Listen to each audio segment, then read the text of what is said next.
Hello student, I am Shruti Gaur. Bioversity में आपको स्वागत है। बहुत दिनों बाद मैं वीडियो बना रही हूँ। जानते हो काफी टाइम हो गया है।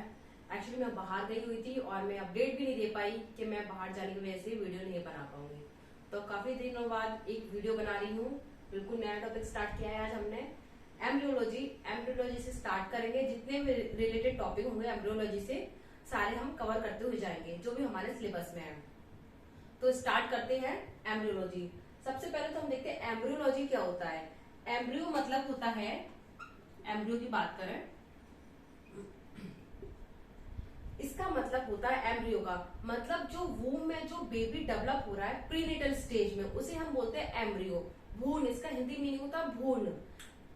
जब वो प्रीनेटल स्टेज में होता है तो उसे बोलते हैं एम्ब्रियो। लेकिन जब वो वूम के बाहर आ जाता है तो हम उसे क्या बोलने लग जाते हैं, बेबी बोलने लग जाते हैं। लेकिन वूम के अंदर हम उसे बोलते हैं एम्ब्रियो। लेकिन वूम के अंदर भी इसे दो नाम से पुकारते हैं। एक होता है एम्ब्रियो और दूसरा होता है फीटस। एम्ब्रियो कब बोलते हैं, जब टू वीक्स हो, मतलब 2 महीने हुए रहते हैं, 2 मंथ।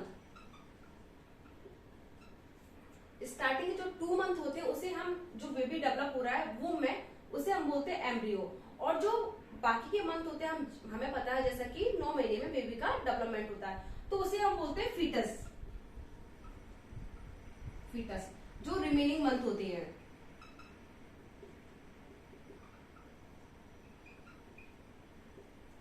तो स्टार्टिंग के 2 मंथ हम क्या बोलेंगे, एम्ब्रियो, और जो बाकी के मंथ होंगे उसे हम बोलते हैं फीटस। तो वूम के अंदर बेबी के 2 नाम होते हैं। पहला होता है एम्ब्रियो जो स्टार्टिंग के 2 मंथ होते हैं, और जो सेकंड नाम होता है वो होता है हमारा फीटस जो रिमेनिंग मंथ होते हैं। और जैसे ही डिलीवरी के बाद हम उसे बेबी बोलने लग जाते हैं ना, यही तो होता है। तो एम्ब्रियोलॉजी मतलब, एम्ब्रियो की लॉजी मतलब क्या होता है। एम्ब्रियो तो समझ गए हम, स्टार्टिंग जो 2 मंथ होते हैं एम्ब्रियो मतलब कैसे कैसे डेवलपमेंट होता है, एम्ब्रियो कैसे बनता है, उसमें हम स्टडी करते हैं। क्या फर्टिलाइजेशन प्रोसेस क्या होती है, इसको हम कवर करते हुए जाएंगे। तो ये तो हो गया हमारा एम्ब्रियोलॉजी मतलब क्या होता है, स्टडी। ठीक है, तो एम्ब्रियो की स्टडी को हम बोलते हैं एम्ब्रियोलॉजी। जैसा कि मैंने लिखा हुआ है, the study of development events that occurs during the prenatal stage. Prenatal stage मतलब जो डिलीवरी के पहले की स्टेज होती है उसे हम बोलते हैं प्रीनेटल स्टेज। तो उसके जो प्रीनेटल स्टेज में जो भी चेंजेस आते हैं, जो भी डेवलपमेंट होता है, एम्ब्रियो कैसे बनता है, ये सारी स्टडी हम एम्ब्रियोलॉजी में करते हैं। एक और डेफिनेशन क्या है इसकी, the branch of biology and medicine concern with study of embryo. जो इसकी सिंपल डेफिनेशन हम बोल सकते हैं, स्टडी ऑफ एम्ब्रियो को एम्ब्रियोलॉजी बोलते हैं। Study of embryos and their development, embryo की स्टडी को, उनके डेवलपमेंट की स्टडी को हम एम्ब्रियोलॉजी बोलते हैं। तो ये तो होगी हमारी एम्ब्रियोलॉजी। अब एम्ब्रियोलॉजी में काफी सारे टर्म्स आते हैं, काफी सारे जो डेवलपमेंट पीरियड आते हैं। काफी पहला होता है जैसे फर्टिलाइजेशन होता है, क्लीवेज होता है, काफी सारी स्टेज आती है। तो सबसे पहले हम पढ़ेंगे फर्टिलाइजेशन को, फर्टिलाइजेशन क्या होता है। आई होप यहाँ तक क्लियर होगा कि क्या होता है एम्ब्रियोलॉजी। कि स्टार्टिंग के जो 2 मंथ होते हैं प्रीनेटल स्टेज में, प्रीनेटल स्टेज मतलब जो डिलीवरी के पहले की स्टेज होती है उसे हम बोलते हैं प्रीनेटल स्टेज। तो स्टार्टिंग के जो 2 मंथ होते हैं उसे हम, जो बेबी डेवलप होता है वूम में, उसे हम बोलते हैं एम्ब्रियो, और उसकी स्टडी को हम बोलते हैं एम्ब्रियोलॉजी। ठीक है, तो मतलब बेबी के एम्ब्रियो कैसे बनता है, डेवलपमेंट कैसे आता है, क्या क्या बॉडी में चेंजेस आते हैं, कैसे फर्टिलाइजेशन होता है, इन सब की स्टडी को हम, इस सभी को हम एम्ब्रियोलॉजी में स्टडी करेंगे। ठीक है, अब उसकी जो डेफिनेशन है वो ये, the study of development events that occurs during the prenatal stage. मतलब प्रीनेटल स्टेज में जो भी डेवलपमेंट होते हैं, जो भी चेंजेस आते हैं, उन सबकी स्टडी को हम एम्ब्रियोलॉजी बोलते हैं। सिंपल डेफिनेशन बात करें, study of embryology called embryology. ये हमारी एम्ब्रियोलॉजी है। ठीक है, जिसमें हम बात करेंगे स्पर्मेटोजेनेसिस के बारे में, oogenesis के बारे में, जितने भी टर्म्स रिलेटेड है सबको हम क्लियर करेंगे। ठीक है, अब हम बात करते हैं फर्टिलाइजेशन। इसको जो फर्स्ट है कि एम्ब्रियोलॉजी का सबसे पहला जो पॉइंट है वो है फर्टिलाइजेशन।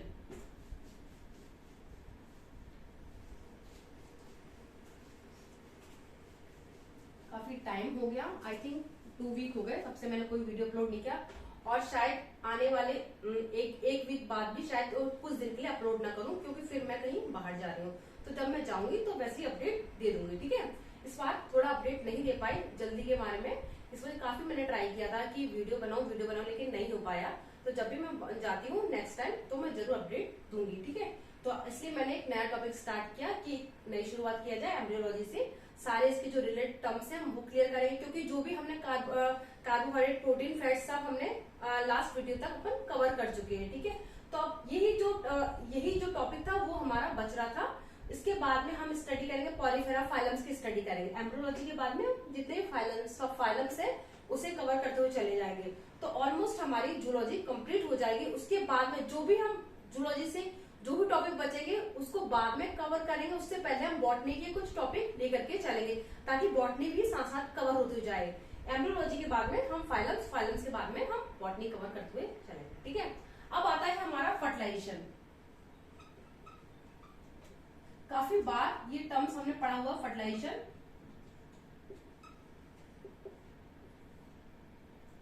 इसके बारे में हम काफी कुछ जानते हैं। फर्टिलाइजेशन क्या होता है, सिंपल बात करें हम, क्या होता है,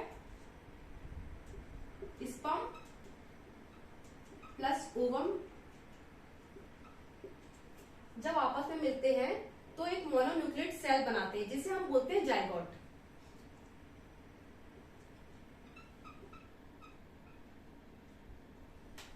यही तो हमारा फर्टिलाइजेशन होता है। एक मिनट छिका रही है, सॉरी। ये तो फर्टिलाइजेशन होता है जब स्पर्म जो कि मेल से प्रोड्यूस होते हैं और ओवम जो कि फीमेल से प्रोड्यूस होते हैं, जब आपस में मिलते हैं तो जाइगोट बनाते हैं। जाइगोट क्या होता है, एक मोनोन्यूक्लियेट सेल होती है, मतलब जिसमें केवल एक ही न्यूक्लियस होता है। क्योंकि हमें पता है ये पूरा एक समझो एक ऑर्गन बनने जा रहा है, एक बॉडी बनती जा रही है। तो ऐसा तो नहीं होगा दो न्यूक्लियस होंगे, एक ही न्यूक्लियस होगा, मतलब इससे एम्ब्रियो डेवलप होगा, उसमें भी न्यूक्लियस एक ही होगा। तो जाइगोट से क्या होता है, जाइगोट के बाद ही फिर ये हमारा एम्ब्रियो बनता है, एम्ब्रियो से फिर फीटस, यही सारा डेवलपमेंट होता है। तो जब स्पर्म और ओवम बनते हैं तो जाइगोट बनाते हैं। इस प्रोसेस को हम फर्टिलाइजेशन कहते हैं, ठीक है। ये है फर्टिलाइजेशन हमारा। अब स्पर्म और ओवम, इसके बारे में हम थोड़ा सा जानेंगे। स्पर्म, जैसे कि मैं अपने लास्ट वीडियो में मैंने बताया भी काफी बार है कि स्पर्मेटोजेनेसिस की जो प्रोसेस होती है उसके थ्रू स्पर्म रिलीज होता है, स्पर्म का फॉर्मेशन होता है। और ओवम मतलब oogenesis की जो प्रोसेस होती है उसका जो एंड प्रोडक्ट बनते हुआ होता है वो होता है ओवम। और दोनों मिलकर के जाइगोट बनाते हैं, जो कि सिंगल न्यूक्लियेट सेल होती है या मोनोन्यूक्लियेट सेल होती है।